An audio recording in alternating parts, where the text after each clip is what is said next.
Welcome to Work Mom Says. Don't be an idiot. And now, here's your host, Work Mom. Hello, everybody. I'm Lori Joves. Thank you so much for joining me for this episode of Work Mom Says, Don't Be an Idiot. I'm here to help you play the emotional contact sport of business and learn how to experience more success and less drama. So let's get started. Today, we are going to talk about Elon Musk. And my premise is that Elon Musk is not any smarter than you. Matter of fact, he's not any smarter than a whole lot of people. So I want to kind of hit on how our culture really elevates the wealthy and thinks that if you're a wealthy business person, you must be really intelligent. And we're seeing a lot of examples of that, a lot of examples of people in our country, in the US, being really impressed by really wealthy people and not realizing that maybe those people started out with a whole lot of money and maybe they aren't as smart as we think they are. And maybe if we didn't think everyone else was smarter than we are, we might try harder and do more new things and innovate more often, et cetera, et cetera. So a couple things. Elon, I had to do a SEO article for one of our clients about Elon Musk and how high is Elon Musk's IQ. And the reason that came up was because apparently that's something that a lot of people search for. And they wanted to get some Google juice from that question. How high is Elon Musk's IQ? Is he, how smart is he? All those kinds of questions. So I was given the opportunity to go out there and dig into Elon. Who is he? What does he do? Why do people love him so much or hate him so much? I guess he's got like a personality that you either love him or hate him. And how smart is he really? And what I came up with was that Elon has an IQ of 155. Yay, Elon. That is amazing. That's a genius level IQ. And the average person's IQ is about 100. So that's telling. People think Elon's really smart. Elon's pretty smart. However, a couple of things to talk about. Elon started out with a whole lot of money. Elon comes from money. There's money in the family. There's emerald mines. A lot of the money he's made has been through buyouts, purchases, investments in companies where people were already making great things happen, like, PayPal, Tesla. He hasn't invented anything, I guess you could say. So when you think of Elon Musk, don't think of him as being like somebody who's really innovating. He works really, really hard. And he's obviously smart, but he's not necessarily that much smarter than the average C-level executive. And so let's talk about what that means to you. Most of you, if you've listened to this podcast before, I have a 24-year-old son named Kyle, who is a graduate from the University of Michigan. He graduated in 2020. He's out there making a really happy life for himself. Very proud of him. He's very happy. And he went to some really high-performing schools when he was starting out in third grade. And that's great. I love being surrounded by high performers. So I really kind of wanted my son to be surrounded by high performers because that gets you in the mindset of becoming a high performer. And Kyle always felt like through the magnet school he went to from third through eighth, at the high school he went to International Academy, he always felt like he was going to school with people that were really, really smart. And that meant that he wasn't quite as smart because he wasn't the fastest kid on the math quizzes. And he had to plod along and do some work to get things to reach certain goals. As he watched some of his, fellow students that just zipped on through everything. And yeah, they studied, but they just naturally seemed to have this habit, or this ability to succeed. So he came out of college a little concerned, like, he went to University of Michigan, another high performing school. Mom, I just don't know what it's going to be like out in the work world because I am not that high performer. And I had to bite my tongue during a lot of conversations because it came up a lot and he was really worried. And I just basically told him, hon, you have no idea that when you get out in the real world, you're not necessarily working with a ton of high performers, maybe 1 in 10 or 1 in 20. But the average person that you run into at the office is not Elon Musk. They're not as committed, they're not as passionate, they may not be as intellectually smart. They may not have really high EQs, which is your emotional intelligence. So the people that you run into at work are not going to be Elon Musk level people. Plus, there's some evidence out there that Elon might not be as smart in areas that you can work on. There's several types of intelligence. One of them is emotional intelligence, and that's what we focus on here in this podcast. Is emotional intelligence means you know how to be in positive, connected relationships with other people. You know how to predict what might happen. You know how to consider everyone's emotions and feelings in a situation. You know how to communicate. You know how to recommunicate. You know how to hold your own emotions in check so that what you're doing is really positive when you're in a business situation, even when things get hard. So emotional intelligence is really, really important. And one of the things that I wrote down here is that Elon hasn't exhibited a whole lot of emotional intelligence. And I'm recording this on the 4th of July holiday in the US. And we just had a weekend where Twitter was basically throttled and people were getting a message that they'd exceeded their use for the day, to come back another day, come back another time. That paid, what do they call them now? Paid verified posts would get more views. You know, if you were a paid person and somebody who was paying to get that little blue check mark, I think it's, I don't know, $8 a month or something, then you could see more content in any given day. And it just kept going and going. And then there was all this, gossip about he's not paying Google for the cloud space for Twitter. I mean, who knows if that's true? Nobody knows. But it was this big conversation about how Elon kind of made an investment in Twitter of $44 billion and quickly came in and put his own lack of emotional intelligence on display. And that is something I would like to present in this podcast as a learning opportunity.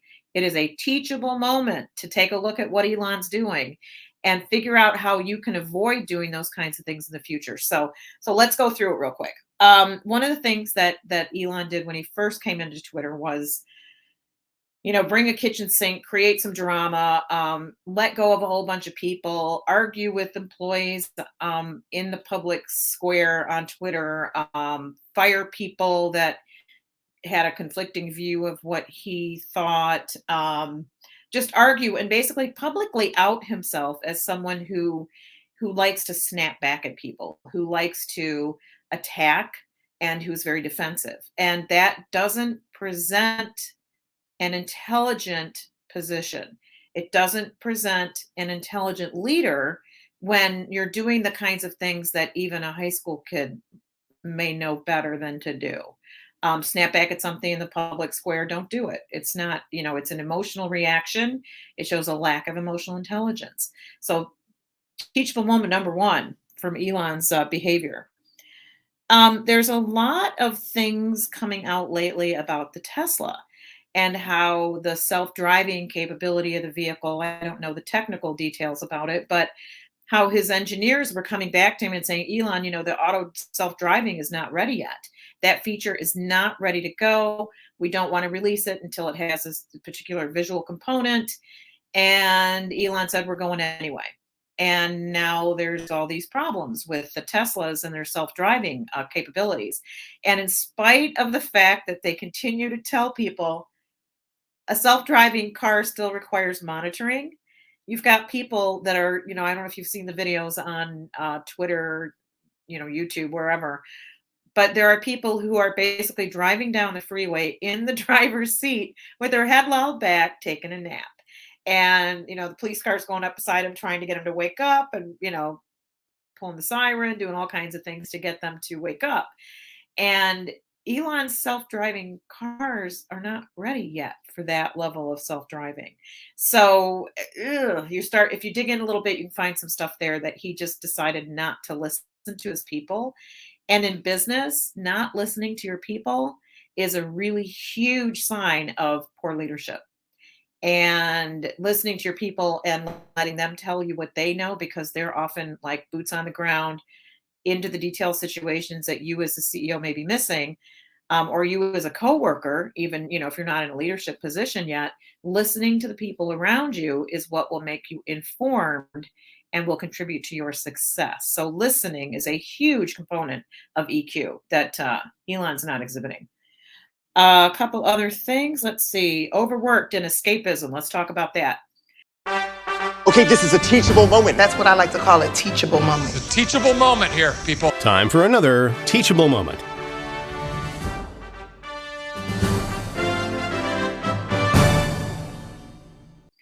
I just read last week that Elon he gives himself 7 hours a day to sleep, shower, do everything else besides work.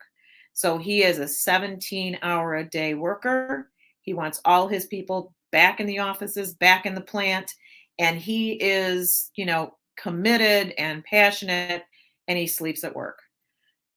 Ugh, I think most professional psychologists and medical professionals will tell you that if you don't give yourself a break, your brain is not performing at the level that it needs to for you to be successful. Maybe Elon's 155 IQ only, denigrates down to 240 when he hasn't slept or he's not giving himself any downtime.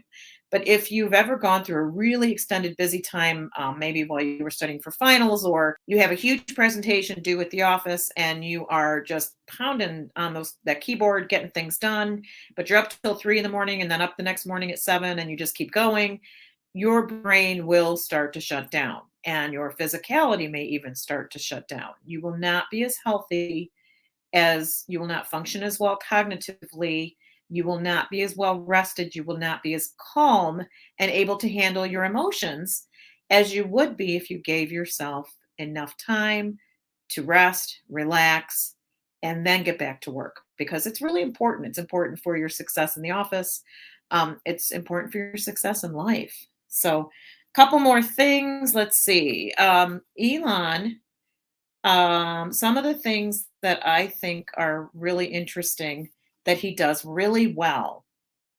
Again, more teachable moments. This podcast is just loaded up with teachable moments. Mr. Elon is incredibly fearless. And when you're fearless in business settings, you will take more risks. You will ask for more because you won't be afraid of the no. You will just take more chances. You'll be more innovative. You'll have those difficult conversations. You'll ask for things you want that you're not sure if the other person's going to say yes.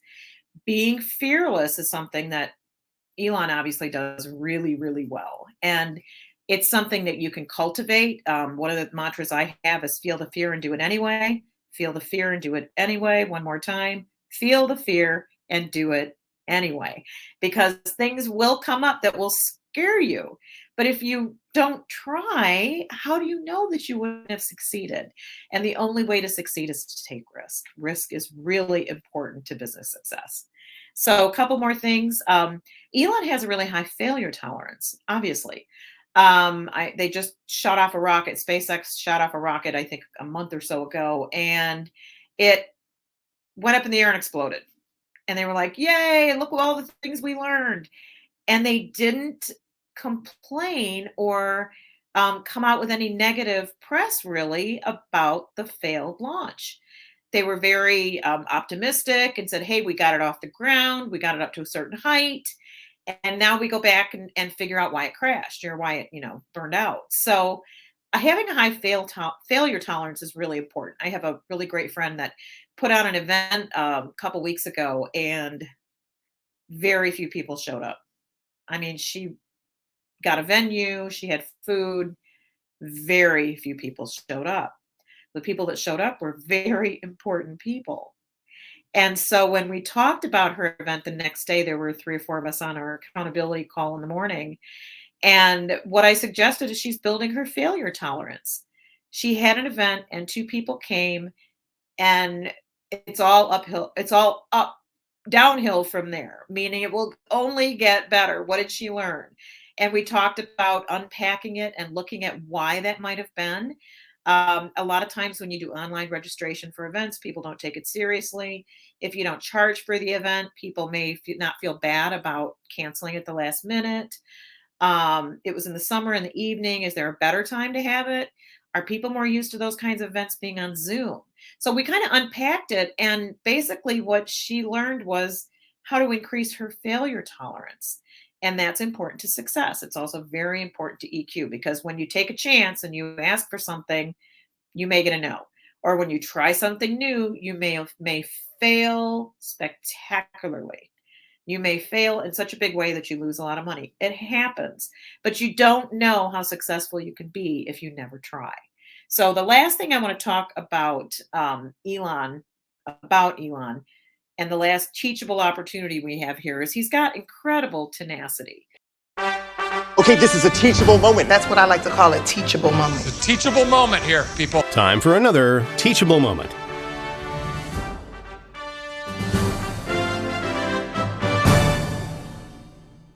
And tenacity is a skill, or I don't know if it's a skill or a talent or a mindset, but it basically means you never give up. You keep going, you stick to it, you go hard, you have people around you to keep you on track, and you just don't stop.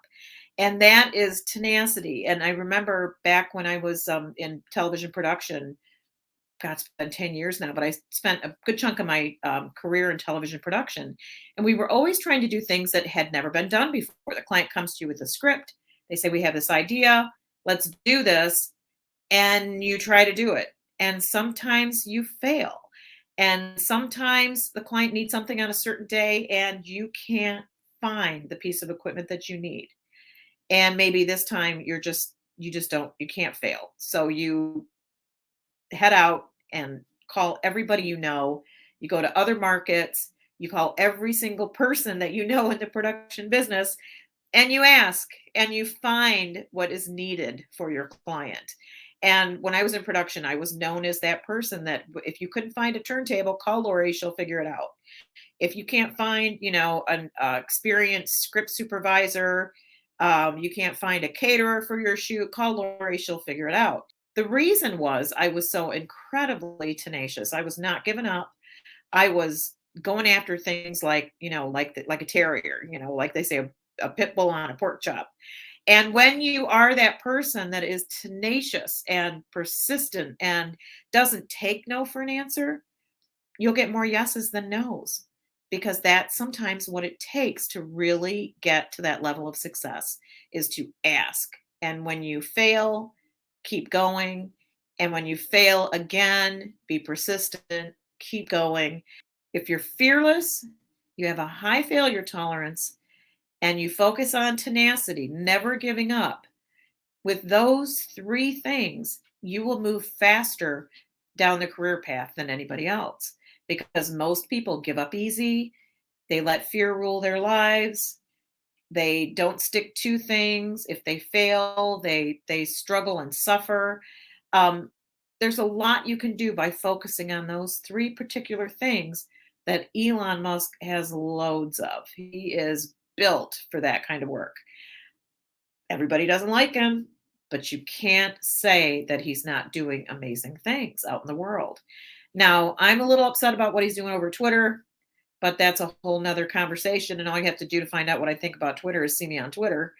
Um, there's a lot of work to be done there to get it back to what it was before he took on and, made some crazy changes that impacted us all. So anyway, that's all I've got for you for today. A couple things to talk about before I wrap up completely.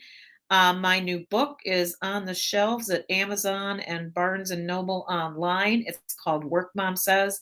Don't be an idiot. 38 lessons you don't want to learn the hard way. Seriously, you don't want to learn these lessons the hard way. I share all the lessons I learned in my 20s and 30s and hopefully save you the trouble of doing some of the things that I did that weren't quite appropriate, didn't serve my career success, didn't really help me get where I wanted to go. So, second thing, workmomsays.com has a contact form. I would love to hear from you. Please share what you'd like me to talk about. Do you have a guest you'd like to suggest? Would you like to be on the show? Would you like to sponsor the show? WorkMomSays.com has a contact form there for you to put that information in.